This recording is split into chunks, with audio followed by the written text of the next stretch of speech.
ಇನ್ನು ಅನಧಿಕೃತ bike taxi ವಿರುದ್ಧ ಬಿಗ್ ಆಕ್ಷನ್ ಆಗ್ತಾ ಇದೆ. ಬೆಂಗಳೂರಿನಲ್ಲಿ ಕಾರ್ಯಾಚರಣೆ ಮುಂದುವರಿತಾ ಇದೆ. ಕೋರಮಂಗಲ ಆರ್ಟಿಒ ಅಧಿಕಾರಿಗಳು ಆಪರೇಷನ್ ಶುರು ಮಾಡಿದ್ದಾರೆ. 85 ಬೈಕ್ ಟ್ಯಾಕ್ಸಿಗಳು ಸೀಸ್ ಆಗಿವೆ. ಬೈಕ್ ಟ್ಯಾಕ್ಸಿ ವಿರುದ್ಧ 11 ವಿಶೇಷ ತಂಡಗಳನ್ನು ರಚನೆ ಮಾಡಲಾಗಿದೆ. ನಿನ್ನೆ ಒಂದೇ ದಿನ 256 ಬೈಕ್ ಟ್ಯಾಕ್ಸಿಗಳು ಸೀಸ್ ಆಗಿವೆ. 256 ಬೈಕ್ಗಳು ನಾವು ತೋರಿಸ್ತಾ ಇದ್ದೀವಿ. ಆ ಬೈಕ್ಗಳನ್ನು 11 RTO ಕಚೇರಿಗಳ ವ್ಯಾಪ್ತಿನಲ್ಲಿ ಕಾರ್ಯಾಚರಣೆ ನಡೆದಿದೆ. ಬೆಳಗ್ಗೆ 8 ಗಂಟೆಯಿಂದ ಶುರುವಾಗುತ್ತೆ ಈ ಆಪರೇಷನ್. ಸಾಲುಗಟ್ಟಿ ನಿಂತಿವೆ ನೋಡಿ ಬೈಕ್ಗಳು. 256 ಬೈಕ್ಗಳು.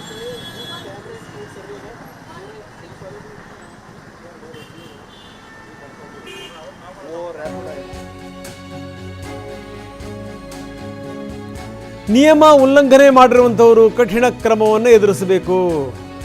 ಈಗ ನೋಡಿ ಎಂತಹ ಸ್ಥಿತಿ. ಅನಧಿಕೃತ ಬೈಕ್ ಟ್ಯಾಕ್ಸಿಗಳಿಗೆ 10,000 ರೂಪಾಯಿ, 15,000 ರೂಪಾಯಿ, ದಿನಕ್ಕೂ ಇವರೊಂದು 500 ರೂಪಾಯಿ ಮಾಡ್ತಾರೋ, 700 ರೂಪಾಯಿ ಮಾಡ್ತಾರೋ, 10,000 15,000 ಕಟ್ಟಬೇಕು. ಇನ್ನು ಈ ಸಂದರ್ಭದಲ್ಲಿ ಬೈಕ್ ಕೀ ಕೊಡದೇನೆ ಒಬ್ಬ ಚಾಲಕ ಕಿರಿಕ್ ಮಾಡಿದ್ದು ಕೂಡ ಆಯಿತು.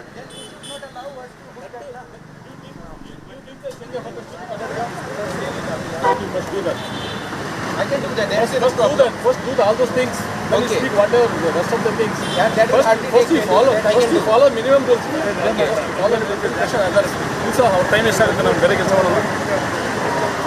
ಮಾತಾಡ್ತಾ ಇರ್ತಾನೆ ನಾವು. ಗಾಡಿ ಕೀ ತಗೊಂಡ್ರಾ? ಹಿಮಾಚಲ ಪ್ರದೇಶದ ನೋಂದಣಿ ಇರುವಂಥ ಬೈಕ್ ಚಾಲಕ ವಿರೋಧ ವ್ಯಕ್ತಪಡಿಸ್ತಾ RC ಮತ್ತು DL ಅಮಾನತ್ ಮಾಡಬಾರದು ನೀವು ಅಂತ.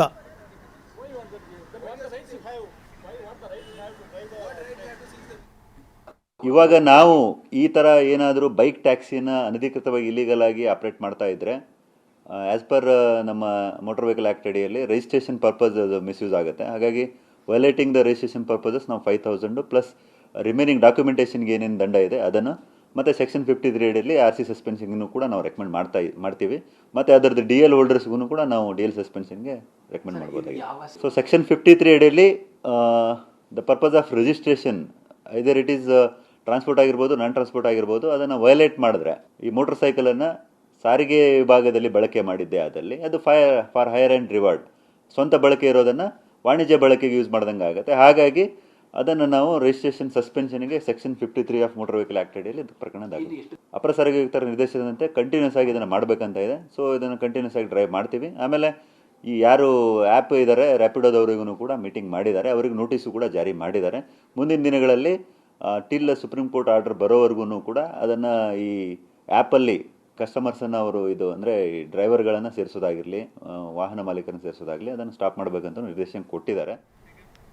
ಬನ್ನಿ, ಸಂಬಂಧಪಟ್ಟಂಗೆ ನಮ್ಮ ಪ್ರತಿನಿಧಿ ಕಿರಣ್ ಅಲ್ಲಿಂದ ಒಂದು ಪ್ರತ್ಯಕ್ಷ ವರದಿ ಕೊಟ್ಟಿದ್ದಾರೆ, ನೋಡ ಬನ್ನಿ.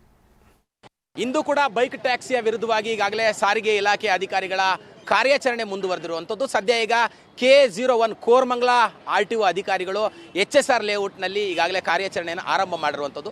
ಸದ್ಯ ನಾನೀಗ ಕಾರ್ಯಾಚರಣೆ ನಡೀತಿರುವಂತಹ ಸ್ಥಳದಲ್ಲಿ ಇದ್ದೀನಿ. ನಾನು ಕೂಡ ದೃಶ್ಯಗಳಲ್ಲಿ ತೋರಿಸ್ತಾ ಇದ್ದೀನಿ ನಿಮಗೆ. ಇವತ್ತು ಬೆಳಗಿನಿಂದಲೇ RTO ಅಧಿಕಾರಿಗಳು ಈ ಬೈಕ್ ಟ್ಯಾಕ್ಸಿ ಏನು ಮಾಡ್ತಾ ಇದ್ರು ಅವರೆಲ್ಲರನ್ನೂ ಕೂಡ ಈಗಾಗಲೇ ಸೀಸ್ ಮಾಡಲಿಕ್ಕೆ ಮುಂದಾಗಿದ್ದಾರೆ. ನಾನು ಕೂಡ ದೃಶ್ಯಗಳಲ್ಲಿ ತೋರಿಸ್ತಾ ಇದ್ದೀನಿ. ಸದ್ಯ ಕೋರಮಂಗಲ RTO ಅಧಿಕಾರಿಗಳು ನಿನ್ನೆ ಒಂದೇ ದಿನ 85ಕ್ಕೂ ಹೆಚ್ಚು ಬೈಕ್ ಟ್ಯಾಕ್ಸಿಗಳನ್ನು ಸೀಸ್ ಮಾಡಿರೋದು. ಇವತ್ತು ಬೆಳಗ್ಗೆಯಿಂದ ಈಗಾಗಲೇ 10 ರಿಂದ 15 ಬೈಕ್ ಟ್ಯಾಕ್ಸಿಗಳನ್ನು ಈಗಾಗಲೇ ಸೀಸ್ ಮಾಡಿದ್ದಾರೆ. ನಾನು ಕೂಡ ದೃಶ್ಯಗಳಲ್ಲಿ ತೋರಿಸ್ತಾ ಇದ್ದೀನಿ. RTO ಅಧಿಕಾರಿಗಳು ಈಗಾಗಲೇ ಬೈಕ್ ಟ್ಯಾಕ್ಸಿಗಳನ್ನು ಬುಕ್ ಮಾಡಿಕೊಂಡು ಬರ್ತಿದ್ದಂತೆ ಎಲ್ಲ ಒಂದು ಬೈಕ್ ಟ್ಯಾಕ್ಸಿಗಳನ್ನು ಈಗಾಗಲೇ ಸೀಸ್ ಮಾಡಲಿಕ್ಕೆ ಮುಂದಾಗಿರುವಂಥದ್ದು. RTO ಅಧಿಕಾರಿಗಳಿಗೆ ಈಗಾಗಲೇ ಸಾರಿಗೆ ಇಲಾಖೆಗೆ ಖಡಕ್ಕಾಗಿ ಒಂದು ಸೂಚನೆಯನ್ನು ಕೂಡ ಕೊಟ್ಟಿರುವಂಥದ್ದು. 1 ವಾರಗಳ ಕಾಲ ಪ್ರತಿದಿನವೂ ಕೂಡ ಬೈಕ್ ಟ್ಯಾಕ್ಸಿಗಳ ವಿರುದ್ಧವಾಗಿ ಕಾರ್ಯಾಚರಣೆಯನ್ನು ಮಾಡಬೇಕು ಅಂತೇಳಿ ನಾನು ಕೂಡ ತೋರಿಸ್ತಾ ಇದ್ದೀನಿ. ಸಾಕಷ್ಟು ಈಗಾಗಲೇ ಬೈಕ್ ಟ್ಯಾಕ್ಸಿಯ ಚಾಲಕರು ಕೂಡ ಎಲ್ಲ ನಿಂತ್ಕೊಂಡಿದ್ದಾರೆ. ಅಂದರೆ ಯಾರ್ಯಾರ ಬೈಕ್ ಟ್ಯಾಕ್ಸಿಗಳು ಈಗಾಗಲೇ ಸೀಸ್ ಆಗಿದ್ವೋ ಅವರೆಲ್ಲ ಚಾಲಕರು ಕೂಡ ಈಗಾಗಲೇ ಇದ್ದಾರೆ. RTO ಅಧಿಕಾರಿಗಳು ಹೇಳ್ತಾ ಇರುವಂಥದ್ದು, ಬೈಕ್ ಟ್ಯಾಕ್ಸಿ ಯಾರ್ಯಾರು ಅನಧಿಕೃತವಾಗಿ ಸಂಚಾರ ಮಾಡ್ತಿದ್ರು ಅವ್ರ ವಿರುದ್ಧವಾಗಿ 10 ರಿಂದ 15,000 ರೂಪಾಯಿ ದಂಡ ಮತ್ತು RC ಮತ್ತು ಏನು DL ಇದೆ ಅದನ್ನು ಕ್ಯಾನ್ಸಲೇಷನ್ ಕೂಡ ಮಾಡ್ತೀವಿ ಅನ್ನೋಂಥ ಮಾತುಗಳು ಹೇಳ್ತಿದ್ದಾರೆ. ಈ ಬಗೆಗೆ ಮಾತಾಡಲಿಕ್ಕೆ ನನ್ನ ಜೊತೆಲಿ ಬೈಕ್ ಟ್ಯಾಕ್ಸಿಯ ಚಾಲಕರು ಕೂಡ ಇದ್ದಾರೆ. ನಾನು ಅವ್ರನ್ನೇ ಮಾತಾಡ್ತಾ ಹೋಗ್ತೀನಿ. ಸರ್, ತಾವು ಎಲ್ಲಿಂದ ಎಲ್ಲಿಗೆ ಬಾಡಿಗೆ ಬುಕ್ ಆಗಿತ್ತು, ಎಷ್ಟು ದಿನದಿಂದ ರ್ಯಾಪಿಡೋ ಓಡಿಸ್ತಿದ್ರಿ ಸರ್? ಇವಾಗ 2 ದಿನ ಆಯಿತು ಸರ್. HSR ಲೇಔಟಿಂದ ಕಾಡು ಬಿಸಿನಲ್ಲಿಗೆ ಹೋಗ್ತಾ ಇದ್ದೀನಿ. ನಮ್ಗೆ ಗೊತ್ತೇ ಇಲ್ಲ, ಇವಾಗ ತಕ್ಷಣ ಹಿಂಗೆ ಹಿಡಿದು ಬಿಟ್ರಿ ಸರ್.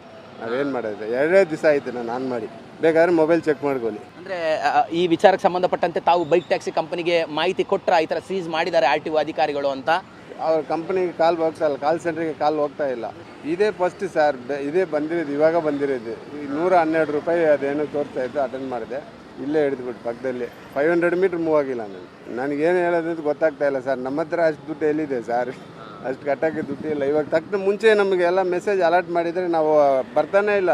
ಈ ರ್ಯಾಪಿಡೋದವ್ರಿಗೆ, ಊಬರ್ ಅವ್ರಿಗೆ, ಅವ್ರ ಕಂಪ್ನಿ ಕಡೆಗೆ ನೀವು ಎಲ್ಲ ಇದು ಮಾತಾಡಬೇಕಲ್ಲ ಸರ್. ನೀವು ಅವ್ರನ್ನ ಅಕೌಂಟ್ ಸೀಸ್ ಮಾಡಿದ್ರೆ ನಮ್ಗೆ ಆಪೇ ಬರಲ್ಲ.